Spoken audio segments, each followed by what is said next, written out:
आप देख रहे हैं अल्फा डिफेंस हिंदी में आपका स्वागत है। आज के इस वीडियो में हम लोग बात करने वाले हैं कॉन्वॉय के मूवमेंट के दौरान ड्रोन के प्रयोग को लेकर। परसों हम लोगों ने पुंछ अटैक की कॉम्प्लेक्सिटीज को लेकर एक वीडियो किया था, जिसमें कई लोगों के कमेंट्स आए थे कि ड्रोन्स का प्रयोग किया जाना चाहिए और भारत सरकार को यह इंश्योर करना चाहिए कि यहाँ से जब भी भारतीय सेनाओं का कॉन्वॉय मूव करे तो उसके ऊपर एक ड्रोन कवरेज हो। कुछ लोग एक स्टेप आगे जाकर उसको आम ड्रोन बता रहे हैं। इसके अलावा कुछ लोगों की तरफ से यह भी कहा गया था कि एआई का प्रयोग करते हुए वहां पर लोगों को मॉनिटर करना चाहिए, वहां की गतिविधियों को समझना चाहिए और हर एक मूवमेंट को ट्रैक करते रहना चाहिए। देखिए, ये सारे सजेशन ठीक हैं, लेकिन कुछ कॉम्प्लेक्सिटीज हैं जिसको समझना जरूरी है। सबसे पहले हम लोग बात कर लेते हैं सेलफोन नेटवर्क्स को लेकर। देखिए, अगर आप पुंछ की बात करेंगे तो आधा पुंछ भारत की तरफ है और आधा पुंछ पाकिस्तान ऑक्यूपाइड कश्मीर में।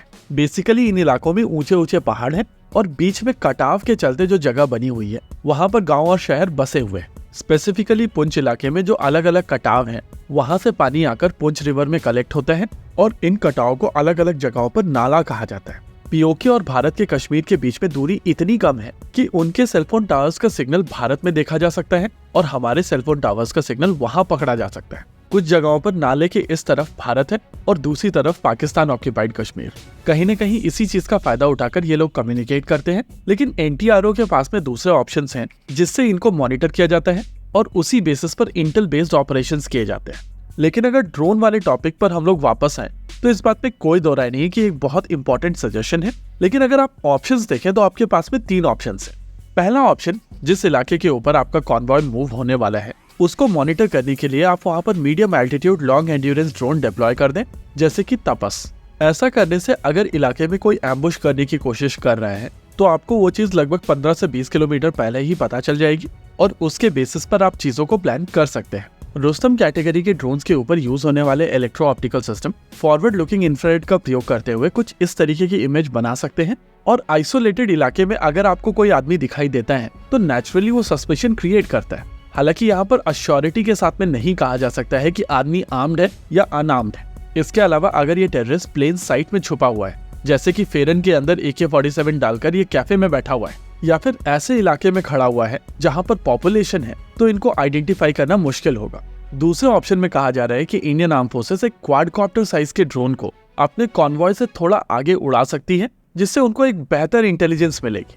देखिए, पुंछ और श्रीनगर के बीच में जो बाई रोड डिस्टेंस है वो लगभग 5.5 घंटे का है और अभी इंडिया में जो ड्रोन्स बनाए जा रहे हैं उनकी एंड्योरेंस लगभग 1 घंटे से 1.5 घंटे के आसपास होती है। इस हिसाब से एक टिपिकल कॉन्वॉय मूवमेंट में आपको एक ड्रोन व्हीकल कैरी करना पड़ेगा जो 5 से 7 ड्रोन्स कैरी करे और वो आगे से कंटिन्यूअसली रास्ते को मॉनिटर करता हुआ चले। रुस्तम के केस में जो परेशानियां हम लोगों ने डिस्कस की थी वो यहाँ पर भी एप्लीकेबल होने वाली हैं। और तीसरे ऑप्शन जहाँ पर टेदर्ड ड्रोन की बात की गई है, यानी कि एक ऐसा ड्रोन जो वायर के थ्रू कॉन्वॉय के साथ में कनेक्टेड हो और उसको लगातार चार्जिंग की आवश्यकता ना पड़े, उसके साथ में भी वही परेशानियां एप्लीकेबल होंगी। लेकिन यहाँ पर एक बात समझने वाली ये भी है कि चांसेस हैं कि ड्रोन के साथ में भी एम्बुश हो जाए और लोगों के बीच से निकलकर ये टेररिस्ट आकर अटैक करें, तो परेशानी तो होगी, लेकिन पूरे रास्ते में ऐसे स्ट्रेच केवल 5 से 7% होते हैं। जो रिमेनिंग स्ट्रेच है वहां पर ये सिस्टम काम आएंगे और अगर ये सारी चीजें कॉन्वॉय प्रोटोकॉल, आर्मर्ड व्हीकल और बेहतर इंटेलिजेंस के साथ में मिलकर काम करेंगे तो एम्बुश से बचा जा सकता है।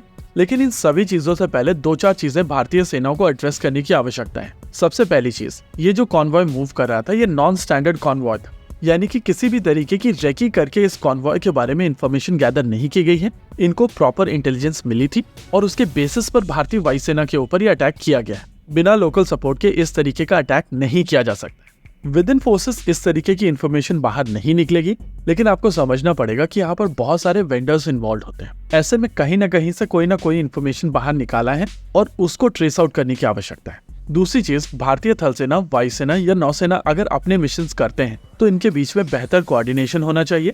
देखिए, इस घटना के दौरान भारतीय वायुसेना का ये एक वन ऑफ मिशन था जहाँ पर रेडार साइट के ऊपर जाकर थोड़ा सा काम करके इनको वापस आना था। ऐसे में ये मूवमेंट भारतीय थल सेना के मूवमेंट के साथ में हो सकता था। देखिए, जो चीज मैं हमेशा से कहता आया हूँ वो चीज यहाँ पर भी एप्लीकेबल होगी। भारतीय सेनाओं के साथ में हर चीज परफेक्ट नहीं है, लेकिन हर चीज पूरी तरीके से खराब भी नहीं। रियलिटी इन दोनों एक्सट्रीम्स के बीच में है। ओवरऑल अगर हो सके तो भारतीय सेनाओं को अपने प्रोग्राम्स कंपैरेटिवली थोड़ा और तेज मूव करने चाहिए। इसी के साथ आज के इस वीडियो में रखते हैं केवल इतना ही। वीडियो को अंत तक देखने के लिए धन्यवाद। देखते रहिए अल्फा डिफेंस। जय हिंद।